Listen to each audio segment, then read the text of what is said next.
আসসালামু আলাইকুম। চলো আজকে কিছু বেসিক ইসলামিক প্রশ্নের উত্তর জেনে নিই। প্রশ্ন: ইসলামের শেষ নবী কে? উত্তর: হজরত মুহাম্মদ সাল্লাল্লাহু আলাইহি ওয়াসাল্লাম। প্রশ্ন: দিনে কয় ওয়াক্ত ফরজ নামাজ?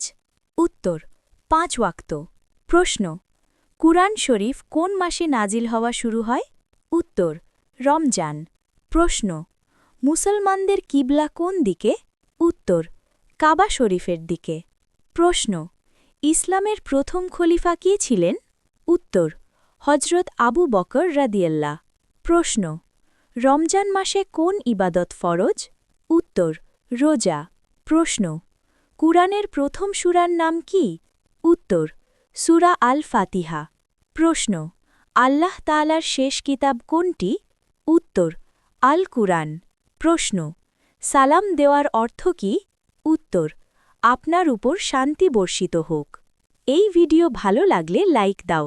আরও ইসলামিক কুইজ পেতে ফলো করো। আল্লাহ হাফেজ।